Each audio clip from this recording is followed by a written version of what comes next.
I'm Molly Reidert. I'm one of the ICONS faculty members. I'm going to be facilitating this next section. So for the next hour, we're going to be hearing from 3 different groups working in community settings, community outreach, and across disciplines to advance care for perinatal patients and their newborns across Vermont. They'll each be speaking for about 15 minutes and have a little bit of time after each section for questions. I'm going to introduce them as we go, and we'll take questions for each section as we go as well. So first up, we have Natasha Payton, who is the Strategic Brand Marketing Manager at Lund, where she oversees the organization's integrated marketing strategy. Prior to joining Lund, Natasha worked in various marketing roles for mission-driven companies like Farmers to You and King Arthur Baking Company. She's also a board member of the Vermont Donor Milk Center, yay, and a certified yoga teacher. She's passionate about supporting the perinatal community and dedicated to using her strengths to make a positive impact. A native Vermonter, she lives in Williston with her husband and daughter, and together they enjoy exploring the outdoors and taking in Vermont's natural beauty. We're happy to have you here, Natasha. Thank you. Thank you for having me. These sessions so far have been amazing, and I'm learning so much, so that's wonderful. And I'm really excited to be sharing about this project today. The project that I'm sharing about is called Recovering Loudly, Stories from Vermont Moms in Recovery. Go to the next slide, please. And I have no financial relationships or conflicts of interest to disclose today. Next slide.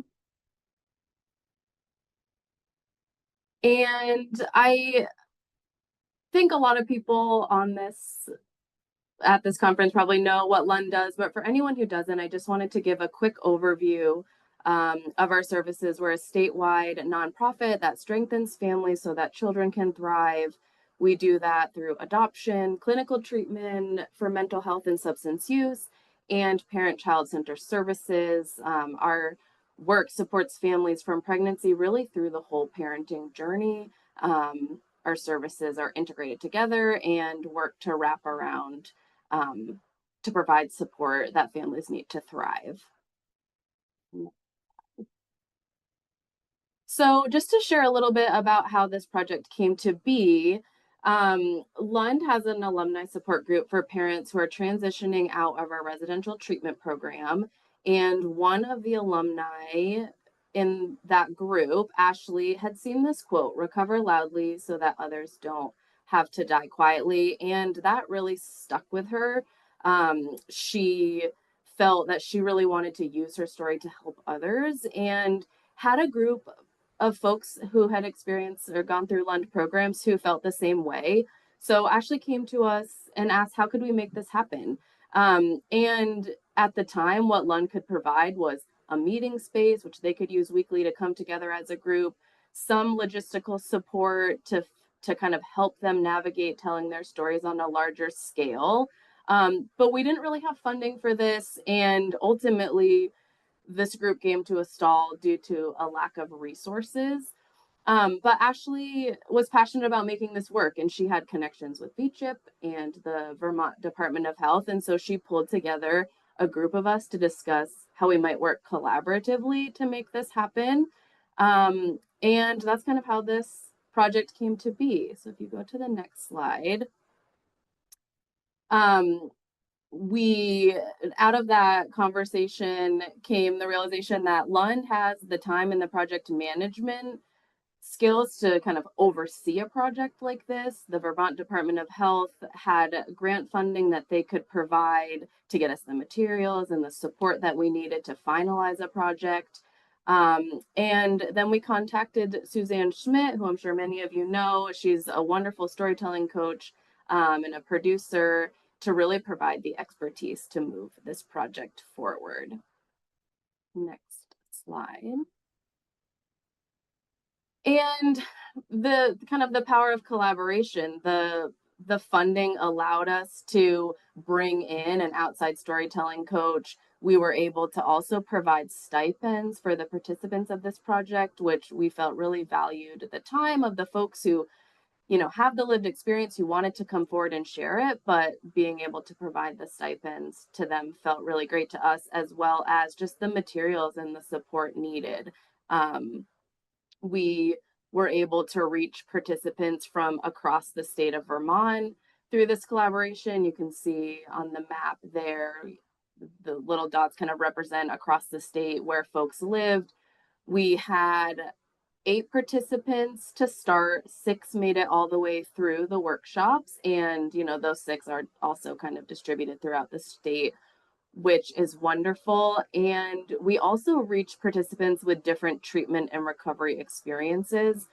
When this first came to be, and when Ashley brought this to us, all of the folks in that original group had connections with Lund. By kind of expanding this out, we were able to get folks who had experienced different treatment and recovery programs across the state. And of the 6 folks who made it all the way through to the end of the project, only 3 had connections with Lund, and 3 had different experiences, which we also love to be able to share as well. Next slide. So the collaboration also helped us create a sustainable and successful project process. Working with the right experts, I think, was really key in how this project came together.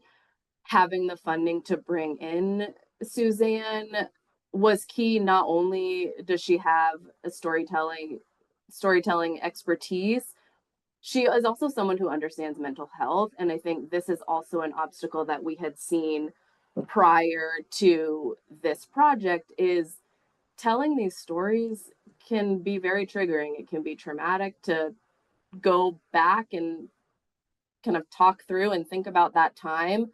Sue really helped us create a structure where from the beginning we had in place support systems for all of these folks. Who could they go back and contact if a particular workshop session was challenging?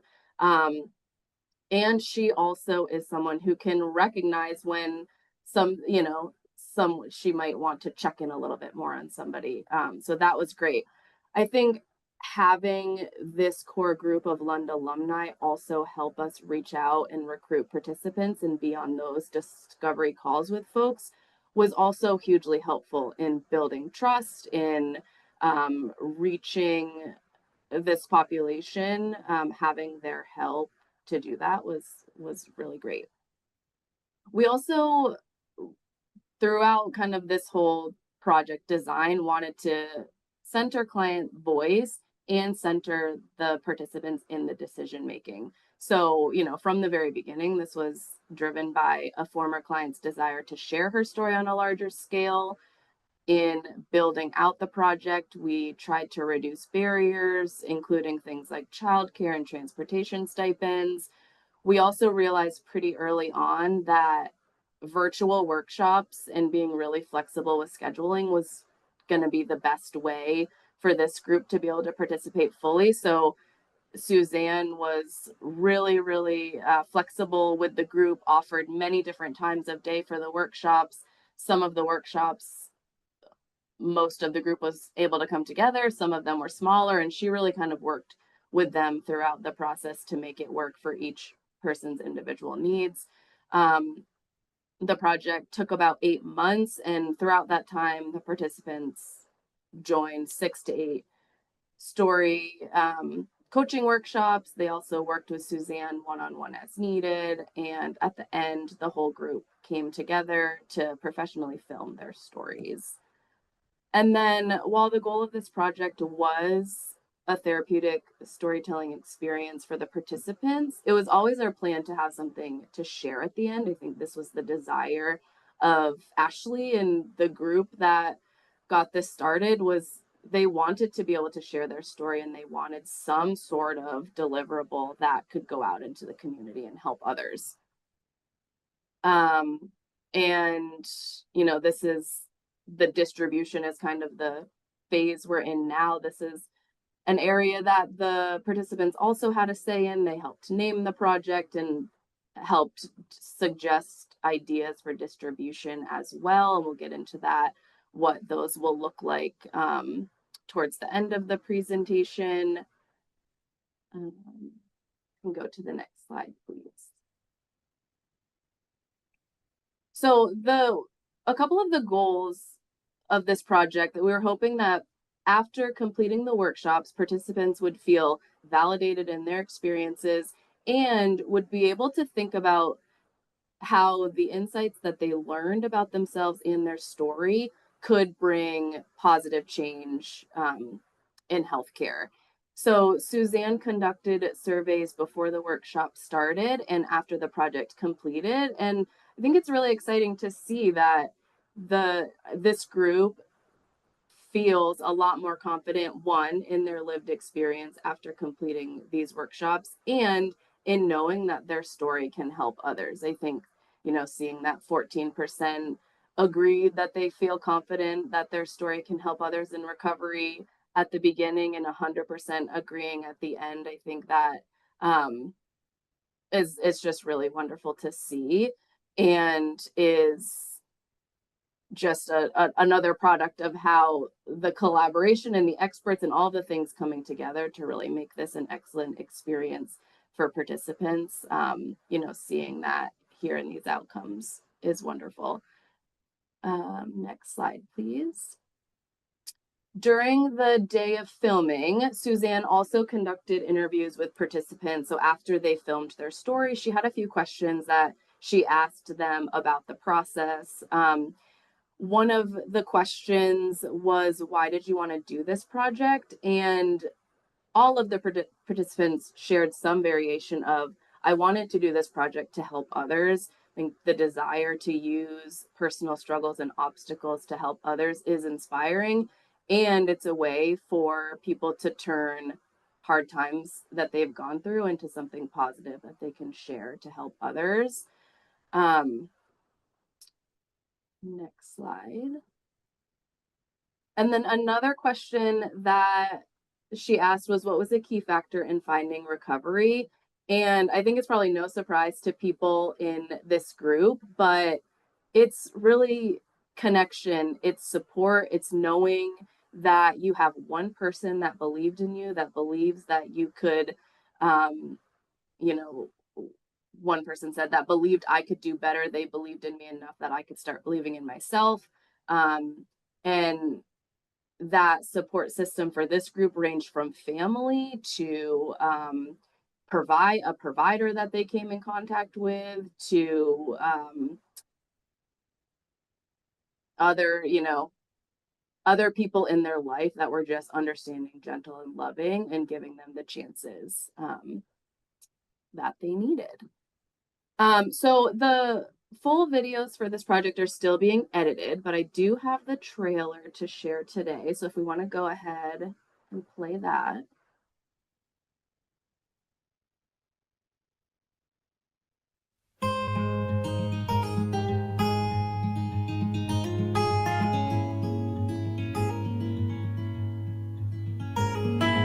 I heard the bird was by your door, lurking for your return from the freezing shore. When that bird goes flying to war, what it puts you through, you need so much more than an easy tune. I think the collaboration of this project will really allow us to make a larger impact to reach more people than any one of us would have been able to do on our own. People talk about rock bottom as if it's one catastrophic and significant event that you notice when it happens. I was in and out of rehab, jail, and prison, and I had even earned myself the title of a fugitive from justice. And I had just gotten my 3rd DUI. I came downstairs and he asked if I was drunk, and I said yes, that I was. I remember holding him as they disconnected him and as he took his last breaths, and it was just the worst thing that I've ever been through. I knew that it was over in that moment, and I felt my body fall. And then I heard a very loud and overpowering voice say, "This is no longer your life to take." And then I found my way to Lund and recovery. Started doing treatment. I dove in and I started attending regularly. And then eventually I did get sober. And I finally got my kids back. I'm in a loving marriage. I now have 3 children that have never seen me under the influence of alcohol or any mind-altering drugs. I get to live this amazing, rich life with so many different textures in it, opposed to a life that was just about where's the next drink. And now I have a sponsor and actually a male clinician I never thought I would have. And I trust myself more now. The home that I live in, that I own, is safe for me and my kids because we deserve to be safe. You know, we've heard it in many of these stories today, is that connection, knowing that someone is there to be supportive. If someone is struggling, there are places that you can go where people truly care and want to provide the services that are needed.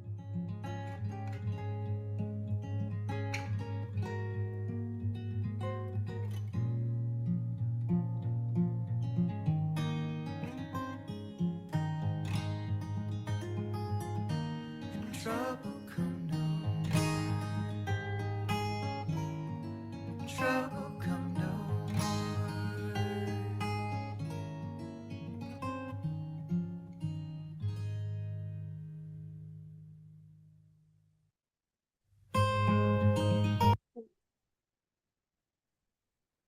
Great. So I think that, you know, what more can we say than seeing those stories? I think they're powerful, they're vulnerable. The full stories will be embedded on our website here, hopefully in a couple weeks. And then, as I mentioned earlier, we will be working on distribution packets for, you know, various clinical and community groups. If you're interested in being on a list or learning more, my email's here. Feel free to reach out to me. I'd be happy to share updates. Sorry, they're mowing outside my window.